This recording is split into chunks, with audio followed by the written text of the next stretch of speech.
Gildan Media presents, in partnership with Simple Truths, The Nature of Success. Written by Mac Anderson. Narrated by Derek Shetterly.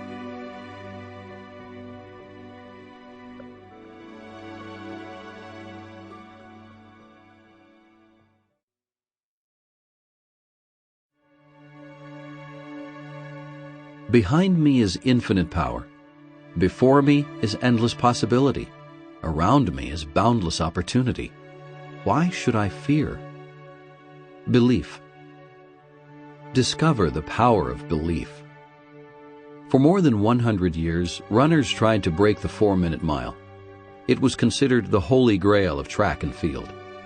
Many said it couldn't be done. In fact, doctors wrote articles in medical journals explaining why it was physically impossible for the human body to run a mile in less than 4 minutes. However, in May 1954, a British medical student named Roger Bannister ran the mile in 3 minutes 59.4 seconds. His amazing accomplishment made headlines around the world. Yet what happened afterward is even more amazing. The 4-minute mile was broken again the next month, and then again and again. It has since been broken more than 700 times, sometimes by several people in the same race. What happened? They weren't training any differently, but for the first time they believed they could do it. The barriers to the mind had come down. Never underestimate the power of belief when it comes to fulfilling your dreams. I can say with no hesitation that every person I've ever met who has achieved any degree of success has had one thing in common. They believed with all their heart they could do it. Early in my career, I was the vice president of sales for a food company. One time I was in Detroit hiring a salesperson for the market. We had lined up 8 appointments for the day, and the morning had been a bust.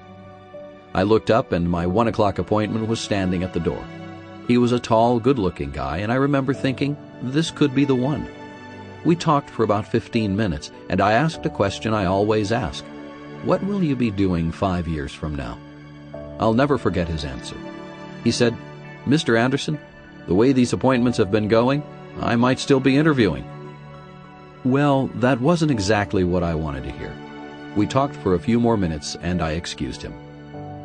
Then I looked up, and my 2 o'clock was there. He walked over and gave me a confident handshake, and a few minutes later I asked the same question. What are you going to be doing 5 years from now? He looked me right in the eye and said, Mr. Anderson. Sample complete. Ready to continue?